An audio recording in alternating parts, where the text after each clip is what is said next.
नमस्कार। नमस्कार। आपका क्या नाम है? आप कहाँ के रहने वाले हैं? राकेश तिवारी, कुरावन, मिल्कीपुर, अयोध्या। किस पार्टी से हैं आप? भारतीय जनता पार्टी की राजनीति करते हैं और सक्रिय कार्यकर्ता हैं भारतीय जनता पार्टी के। जैसे मिल्कीपुर का उपचुनाव थम गया है, जी कुछ ही घंटों में जी कल की डेट में जी वोट पड़ने हैं और आपका नाम तो बहुत चर्चा में है जी कि आप कई वर्षों से भाजपा के सक्रिय नेता और गद्दार नेता भी रह चुके हैं जी और ये माना जाता है कि खब्बू तिवारी के आप संकट मोचन भी हैं। जी।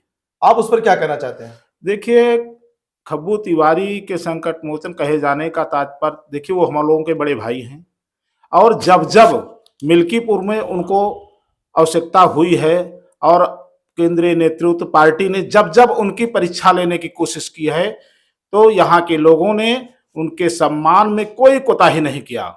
मिल्कीपुर की धरती पे जो भी आत्मसम्मान, सुरक्षा, हम लोगों के लिए व्यवस्था देने का कार्य माननीय खब्बू तिवारी करते हैं, वो जिले और प्रदेश का कोई नेता नहीं करता है। बड़े गर्व के साथ कहता हूं कि वो हमारे सम्मानीय हैं। हम लोगों की सुरक्षा और जो है सम्मान, सारा दायित्व उनके पास रहता है। बिना पद पे होते हुए भी लगातार 2004 से लगातार, उसके पहले भी वो जो है मिल्कीपुर से अपना नाता बनाए हुए थे और 2004 में पूरे तौर से कम 1 महीने लगातार लग करके अपने एक छोटे भाई को उन्होंने जिताने का कार्य किया था। और यह मिल्कीपुर की धरती हर गांव, हर गली में और हर समाज में उनके चाहने वालों की संख्या है। कोई ये नहीं कोई एक समाज के नेता है खब्बू तिवारी। खब्बू तिवारी जी सब समाज के नेता हैं और जब जब मिल्कीपुर को आवश्यकता पड़ी है तब तब खब्बू तिवारी खड़े मिले हैं। बाकी तो ठीक है, चुनाव में लोग आते हैं चले जाते हैं, लेकिन खब्बू तिवारी का एक चरित्र और चेहरा अलग है। वो अगर हैं तो हैं और नहीं है तो ये भी लगता है कि नहीं है। क्या आपको यह है कि खब्बू तिवारी के आने सारे ब्राह्मण इकट्ठा हो जाएंगे? भाई साहब, आज की तारीख में शायद मिल्कीपुर में एकाध व्यक्ति कहीं अलग दिखाई पड़ रहा हो, हमको तो मालूम नहीं है कि कोई ऐसा पर्सन हमारे समाज से अलग होके कहीं चला गया हो। उनका ऐसा संबंध है यहाँ लोगों से, कोई भय बस नहीं, संबंध, आत्मीय संबंध है, लोगों से जुड़ाव है उनका। अपने लोगों के लिए लगातार वो जो है समर्पित रहते हैं। एक फोन झूठे भी हम लोग कर देते हैं तो फैजाबाद से आके कुरान उपस्थित हो जाते हैं। ये उनकी कार्यशैली है, चाहे अमानीगंज ब्लॉक में रहे, चाहे मिल्कीपुर में हो या हरनटीनगंज में हो। सारे साथी हैं, वो भवानीफेर मिश्रा जी हैं, किसकेवल जी हैं और वाजपेयी, तमाम सारे सब सैकड़ों की संख्या में ऐसे हमारे नवयुवा साथी हैं कि एक फोन पे नेताजी पहुंच जाते हैं उनके आवास पे और एक कप चाय पी के चले जाते हैं। ये उनका चरित्र है और बड़ी निष्ठा पूर्वक जब भी जहां जिस अग्नि परीक्षा में उनको लगाया गया हमेशा खरा उतरने का प्रयास करते हैं। ये उनका चरित्र है। मिल्कीपुर में कई चुनाव उपचुनाव हुए हैं और उसमें चढ़ाव उतार हो गया है, होता रहा है जी।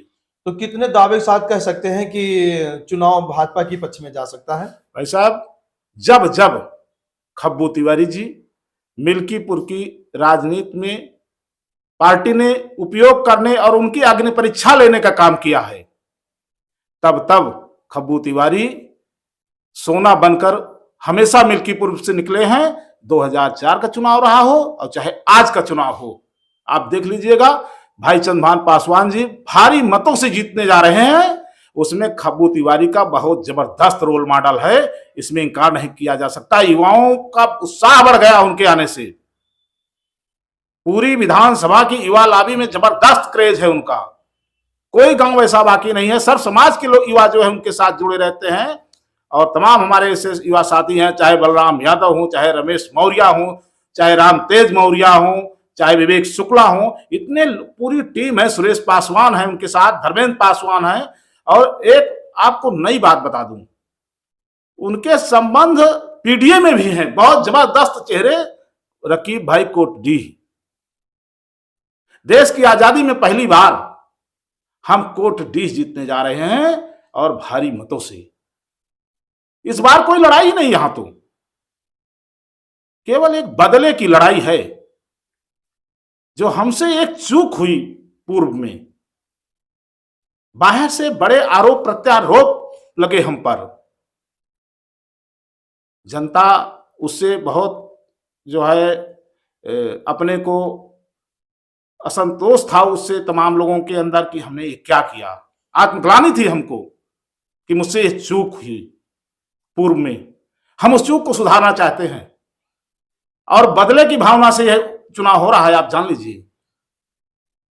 जो क्या अयोध्या में सांसद जो अयोध्या में कलंक लगा है, क्या आपको पूर्ण विश्वास है कि ये कलंक मिट जाएगा? निश्चित तौर पे, कहीं कोई इफ बट ही नहीं है। और एक बात बताएं आपको भाई साहब, खब्बू तिवारी का वो चेहरा है कि जब भी मिल्कीपुर आए हैं तो इतिहास लिख के चले गए हैं और वो इतिहास आज भी दोहराया जाएगा। एक बड़ा क्वेश्चन जी, सपा के सांसद जी, अवधेश प्रसाद, उस दलित के यहाँ जिसका साथ दुष्कर्म हुआ, उसकी हत्या, निर्मम हत्या कर दी गई, उसके घर पर जाकर रोए हैं, क्या इस पर कोई प्रभाव पड़ेगा भाजपा पर? कहीं कुछ नहीं, वो नकली राजा की नौटंकी है। अभी एक घटना रायपट्टी में हुई थी, क्यों नहीं रोए भाई? अगर रोना ही था तो रायपट्टी में रो लेते। और वो तो आज इतने बड़े कुछ पद पे भी हैं कहने के लिए, नकली राजा, तो कुछ कर दिए होते गए थे वहां। तो एक उनका नाटक है, स्टंट है, सहानुभूति लेने के लिए, और कुछ नहीं है इस बार उनके साथ। केवल वो झूठा मंत्री के नाम पे घोषित हो गए हैं, किसी का फोन नहीं उठाते हैं। विकास की तो बात ही छोड़ दीजिए, इतने दिन हो गया। एक उनके प्रतिनिधि हैं हमारी गांव में, पुरावन में एक उनके प्रतिनिधि हैं, उनके घर के एक रास्ते को देख लीजिए, 1 किलोमीटर भाई साहब मोटरसाइकिल से चलना दुश्वार हो गया है, और वो विकास कहते विकास किया है। तो ये है आप उनके साथ विकास। और एक बार जनता छलावे में आ गई, वो एक बार की संविधान हो जाएगा, ये हो जाएगा, खटाखट के नाम पे कुछ मिल जाएगा उसके नाम पे, एक बार जनता थोड़ा भ्रमित हो गई, उसी में वो एक्सीडेंटल राजा हो गए। बाकी असली राजा तो अयोध्या के राम है। और राम राज्य की परिकल्पना सही माने में साकार होने जा रही इस उपचुनाव में भाई चंद्रभान पासवान जी भारी मतों से जीतेंगे, ये जनमत है। जनता का आशीर्वाद उनके साथ है, सब समाज का आशीर्वाद उनके साथ है। और बहुत साफ मन से कहता हूं कि बड़े भाई खब्बू तिवारी और रामचंद्र यादव की जोड़ी हमेशा जिस चुनाव में रहती है, विजय पताका वहां हमेशा मिली है और मिलती रहेगी, इसमें कोई शक नहीं है। भाई साहब, क्या नाम हुआ आपका? मेरा नाम अशोक मिश्रा है और मैं इसी मिल्कीपुर विधानसभा के कुंभी गांव का रहने वाला हूं। मैं आजकल वैसे दिल्ली में रहता हूं। अच्छा। और जब चुनाव यहाँ का उपचुनाव घोषित हुआ, क्योंकि अयोध्या से हैं, तो अयोध्या से तो कहीं दुनिया में किसी देश में कोई रहे तो उससे लगाव तो अयोध्या से रहेगा ही। तो ये जब उपचुनाव घोषित हुआ तो एक स्टेटमेंट आया कांग्रेस के वरिष्ठ नेता का, और मैंने सोशल मीडिया पे देखा तो मुझे बड़ा हास्यास्पद लगा। वो उन्होंने कहा कि जो चंद्रभान पासवान हैं वो बिल्कुल अननोन चेहरे हैं भारतीय जनता पार्टी के, तो यहाँ तो अवधेश का लड़का जो उनके परिवार से ही आता है, अजीत, वो तो जीता है, उसके लिए कुछ करना नहीं। हो सकता है वो किसी नेता की चापलूसी कर रहे हो, लेकिन ये बात हमें खटक गई। चाहे लोकसभा का चुनाव हो, चाहे विधानसभा का चुनाव हो, चाहे कोई विधायक हो, चाहे कोई सांसद हो, उसकी पहचान किसी पार्टी ने नहीं दी है, उसकी पहचान यहाँ की जनता ने दी है। अगर जनता ने उन्हें सांसद या विधायक नहीं बनाया होता तो उनकी पहचान नहीं होती। तो हमारे लिए तो चैलेंजिंग था। 2 चीजें थी आने का। एक तो ये था कि एक अननोन चेहरा, उसे लोग अपना मत देके अगर विधायक बना देंगे तो लोग जाने लगेंगे कल से, और विधायक बनने के पहले किसी की पहचान नहीं थी, सांसद बनने के पहले किसी की पहचान नहीं थी।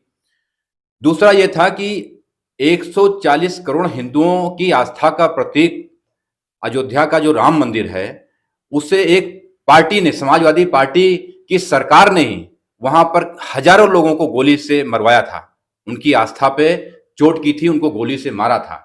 और एक संजोग बस, हम उसको दुर्घटना बस कहते हैं, कि लोकसभा के चुनाव में अयोध्या की जनता ने, सभी विधानसभाओं ने, एक भूल हुई है कि अवधेश प्रसाद समाजवादी पार्टी से विधायक चुन लिए गए और पूरे देश में ढिंढोरा पीट रहे हैं कि अयोध्या, वो भूल थी।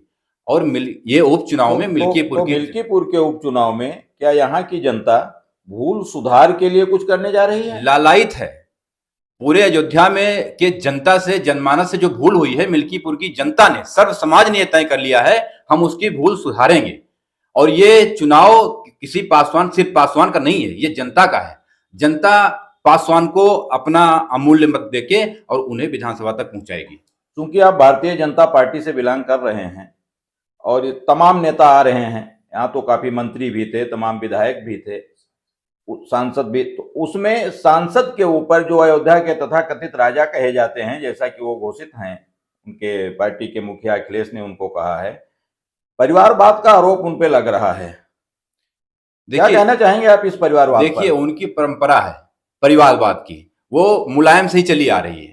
वो उनके यहाँ किसी पार्टी के कार्यकर्ता को कोई महत्व नहीं मिलता है, वहां परिवार के जो उत्तराधिकारी होते हैं उन्हीं को महत्व मिलता है। वो चाहे मुलायम के उत्तराधिकारी हों, चाहे अखिलेश के उत्तराधिकारी हों, चाहे अवधेश के उत्तराधिकारी हों।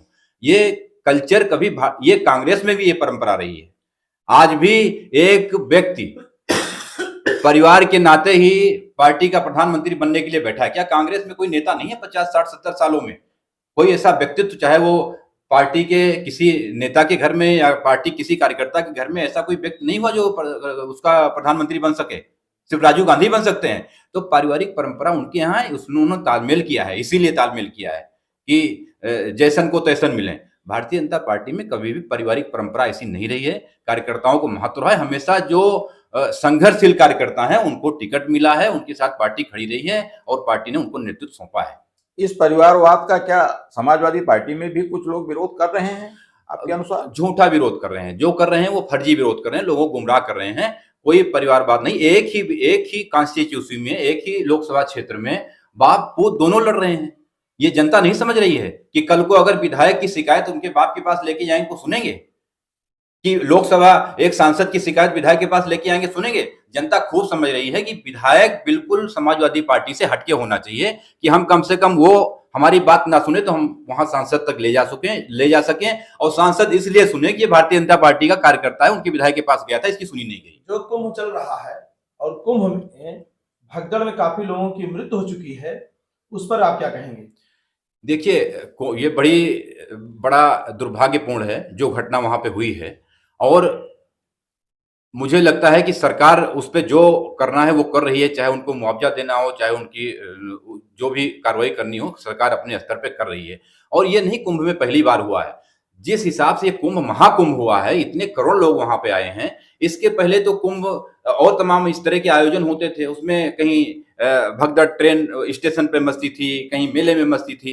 किसने गिनती करके दिया है आज तक? और समाज, देखिए, विचारधारा पार्टी की होती है, समाज की विचारधारा नहीं होती, समाज का दृष्टिकोण होता है। विचारधारा के आधार पर यहां वोट नहीं होना है मिल्कीपुर विधानसभा में। यहां दृष्टिकोण के आधार पर यहां होना है कि सड़क पे, बिजली पे, पानी पे, सड़कें नहीं थी आने जाने की। और जिस क्षेत्र का या जिस व्यक्ति का विकास होना होता है उसको शुभ संकेत मिलने चालू हो जाते हैं। जैसे आपने कहा कि तमाम मंत्री आए। अरे मंत्री आए तो यहाँ विधानसभा का भौगोलिक क्षेत्र भी तो देख के गए हैं। कहाँ सड़कें नहीं बनी है, किसको घर नहीं मिला है, किसको गैस सिलेंडर नहीं मिला है, कहाँ बिजली का अभाव है, तो इस तरह की सूचनाएं वास्तव में ये विकास पे उठ जाएगा। अगर कमल पे बटन दबेगी तो मिल्कीपुर का विकास सुनिश्चित है। ये पूरी जनता, ये सर्व समाज समझ रहा है। वोट किसी विचारधारा पे नहीं जाना है, वोट विकास पे जाना है। वोट जाना है भगवान राम की जो भूल हुई है उसे सुधारने पे जाना है। ऐसा हमने देखा है घूम के। पार्टी की विजय के लिए आश्वस्त से लग रहे हैं? हाँ, लग रहे हैं। 2 लाइनों से हम बताना भी चाहते हैं कि पुराने दौर का हर एक चलन बदल देंगे, ये योगी हैं पल में वतन बदल देंगे। भाजपा को यानी पासवान को वोट तो देखो साथियों, ये मिल्कीपुर की ही नहीं पूरे प्रदेश की तस्वीर बदल देंगे। निश्चित है ये तस्वीर बदलने वाली है। ये संकेत पूरे सर्व समाज को मिला है और लोगों ने मन बना लिया है। मुझे लगता है कि यहाँ का जो परिणाम आएगा 8 तारीख को, वो बहुत अप्रत्याशित होगा। 50-60 हजार वोट से पासवान जी जीतेंगे। हम पासवान के पास तो नहीं गए हैं, हम जनता के पास गए हैं 1 हफ्ते से। तो जनता का जो रिव्यू है, जनता की जो सोच है, जनता का जो मूड है, एक तो पासवान जी एक कोरे कागज है, कोई उनका विवादित चेहरा नहीं है। तो लोगों ने मन बना लिया है। हमारे मिल्कीपुर की जनता वो नए नेताओं को परखती भी है, इस बार पासवान को परख रही है और जनता उनके साथ खड़ी है। और निश्चित अप्रत्याशित मतदान होगा और प्रत्याशित फैसला आने वाला है 8 तारीख को। राकेश जी, आप कुछ कहना चाहेंगे कल मतदान के बाद निर्णय पर? कल मतदान पे कल जो मतदान होगा उसके बाद के निर्णय पे कुछ बताना नहीं है। आप पत्रकार हैं, आप गलियों की खूब खाक छान रहे हैं। ये देखिएगा 8 तारीख को जो परिणाम आएगा उससे मिल्कीपुर का इतिहास लिखा जाएगा। इन्हीं शब्दों के साथ आपका बहुत बहुत धन्यवाद, आभार।